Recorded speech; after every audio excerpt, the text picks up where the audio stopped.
4월 21일 목요일입니다. 요나서 1장 1절로 17절 말씀. 여호와의 말씀이 아미떼의 아들 요나에게 임하니라. 이르시되 너는 일어나 저 큰 성읍 니느웨로 가서 그것을 향하여 외치라.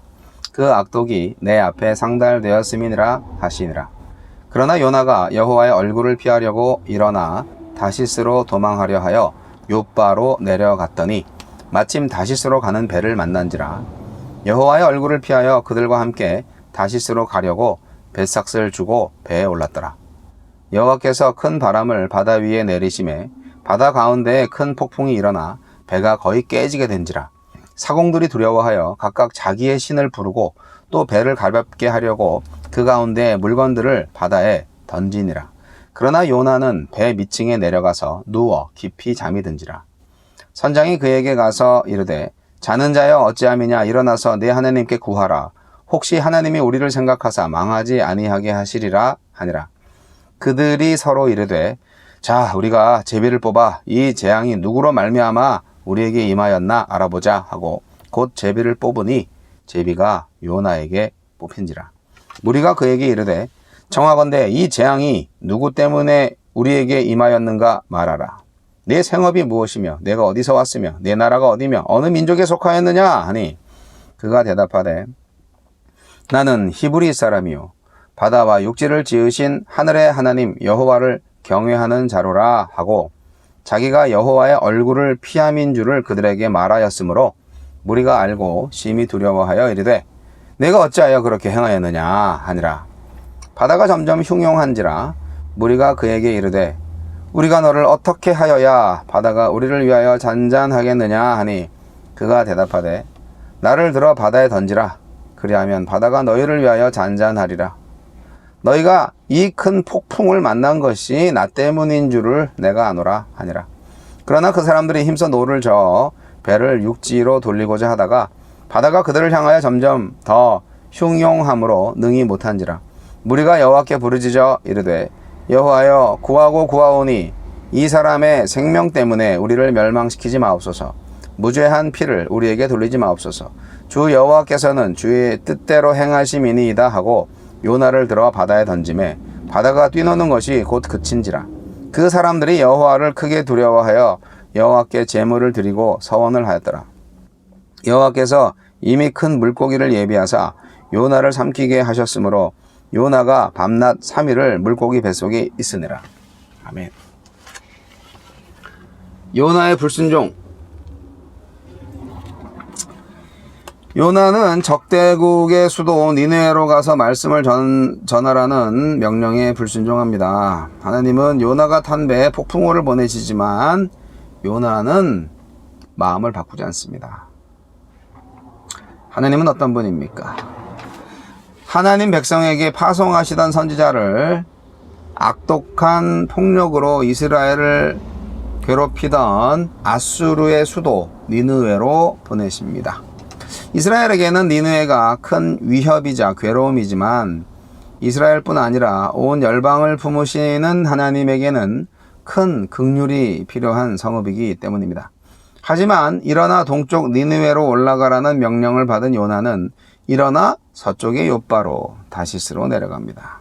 자신의 조국 북이스라엘을 멸망시킬 원수 나라를 향한 하나님의 사랑을 수용하지 못하고 하나님의 얼굴을 피해 도망칩니다. 하나님의 마음보다 내 선입견을 앞장세워 적대시하거나 포기한 사람은 없습니까? 하나님의 얼굴을 피할 수 있는 곳은 없습니다. 요나는 마침 만난 배를 자신의 불순종을 정당화하는 섭리로 해석했겠지만 그 배가 만나게 되는 건 하나님이 보내신 폭풍입니다. 순조롭게 열리는 환경이 늘 하나님의 뜻을 확증해 주는 것은 아니죠. 하나님은 이방인의 하나님이시기도 합니다. 이방 나라 니느웨와 마찬가지로 이방인 선원들도 하나님에게 버림받은 자들로 여기는 요나는 그들 앞에서 민족적, 종교적 자긍심을 내세우지만 선지자 요나의 모습은 불신자보다 나을 게 없어 보입니다. 이방인 선원들은 배를 구하기 위해서 최선을 다하지만 요나는 잠들어 있습니다. 이방인들은 자기 신에게 부르짖지만 요나는 영적으로 무감각하고 무책임합니다. 하느님이 제비뽑기를 통해서 요나를 지목하시자 이방인들은 요나를 육지에 닿게 하여 회개와 순종의 길로 돌이키려 노력하지만 요나는 거부하고 반항하며 바닷속 투신을 선택합니다. 도리어 이방인들이 하느님을 두려워하며 그분의 성품과 말씀에 걸맞는 행동을 하고 있습니다. 하느님은 요나의 생명을 살리기 위해 큰 물고기를 예비하십니다. 요나가 니느웨에게 적용되기 원했던 하느님의 공의가 요나에게 엄격히 적용된다면 그는 이대로 바다에서 죽어야 마땅합니다. 요나가 구원받은 건 자격 없는 그에게 은혜를 베풀기로 작정하신 하느님의 주권 때문입니다. 주여, 하느님의 낯을 피하여 가는 길에서 돌이켜 주의 말씀이 가리키는 곳으로 가게 하소서. 요나의 불순종이 곧 나의 불순종이죠.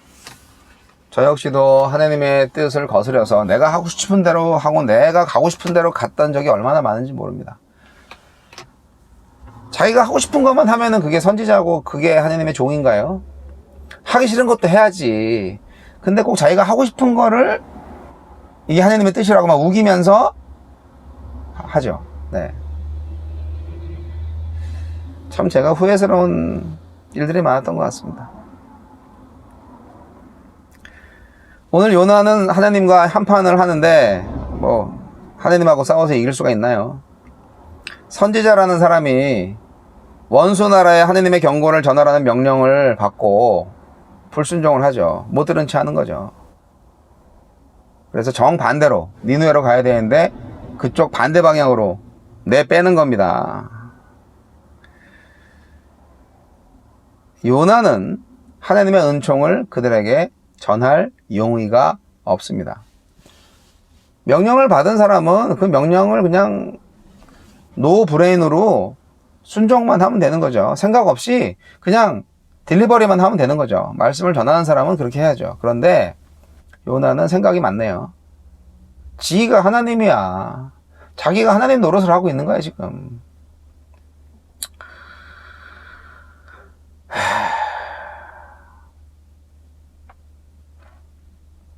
결국 요나가 탄 배가 뒤집히기 직전까지 갑니다. 하나님께서 폭풍우를 보내셔서 요나에게 경고를 줍니다. 그때 요나가 회개를 하기를 바랬던 거죠.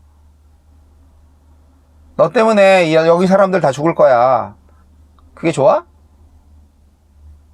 그래서 요나가 회개를 했어야 되는데 회개 안 하고 이거 나 때문이야. 나를 바다에 던져. 야, 요나의 그 고집, 요나의 투지도 대단합니다. 죽어도 못 간다, 얘가 죽어도. 내가 니느웨를 죽어도 못 갑니다, 주님. 끝까지 불순종. 고집 정말 대단하죠. 예, 회개 안 하고 자기 고집 내세웁니다. 그래서 일단 뭐 애매한 그 이방인들, 그 배와 선원들, 애매한 그들을 죽일 수는 없잖아요, 자기 때문에. 결국은 배에서 떨어지죠. 근데 여기서 재밌는 것은 이 배의 선원들이요, 하느님을 찬양해요. 하느님을 두려워하고 하느님을 경외합니다. 분명히 요나는 자기가 하느님을 경외하는 사람이라고 소개를 했지만 경외는 무슨 개벽다구 같은 경외. 전혀 경외하지 않죠. 하느님하고 맞짱 뜨고 있죠. 근데 그렇게 설명을 하니까 진짜 하느님이 계신 거를 인정하고 하느님을 두려워하고 하느님께 제사를 지내고 하는 게 누구예요? 여기 배에 탄 이방인들이잖아요. 그들이 오히려 하느님을 잘 섬기네요.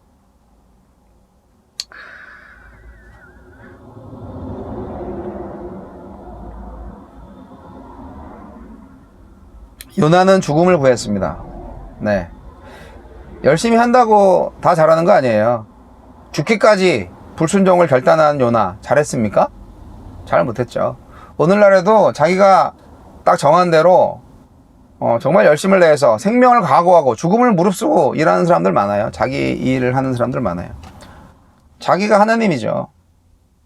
대의명분이 중요한데 그게 하늘의 뜻이 아니라 자기의 뜻이죠. 열심히 한다고 해서 인정받는 거 아니에요. 올바른 방향성으로 가야 되는 거죠. 자기의 뜻을 꺾는 게 오히려 위대한 거예요. 하늘의 뜻을 따르는 게 위대한 거예요. 그게 인생의 비밀인데, 인생 성공의 비결인데, 요나는 죽음을 구했습니다. 차라리 내가 죽겠습니다. 니느웨는 못 갑니다. 근데 하나님께서 계속 기회를 주시는 거죠.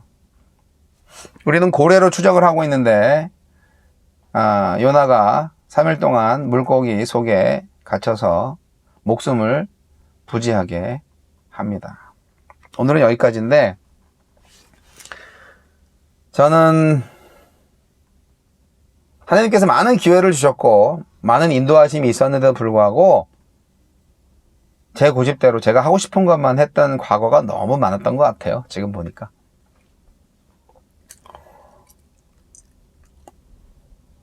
어떻게 하면 하나님의 말씀대로만 순종할 수 있을까? 요즘 많이 찾고 있습니다. 여러분도 잘 찾으시고요. 그리고 요즘은 선교적 교회를 지향하는 저로서는 이런 일상적인 삶의 예배, 그리고 이런 여러 가지 직업들, 이런 것들을 참 젊었을 때 경험을 하면서 목회를 함께 했으면 얼마나 좋았을까. 왜 그때는 이런 거를 생각 안 하고 무조건 강대상에서 철학기도 하고 말씀 읽고 설교하고 성경 공부하고 그런 것만 목회라고 생각을 했을까. 찬양하는 것만 예배라고 생각을 했죠. 예배에 목숨 걸자 그랬는데, 삶의 예배가 안 되는 사람은 찬양으로 드리는, 찬송으로 드리는 예배도 예배가 안 되는 건데, 이론적으로는 그렇게 알면서도 나는 이제 찬양만 하기를 원했던 건데, 요즘 하나님께서 저에게 삶의 예배자로 살 기회를 주셔서 감사합니다. 네.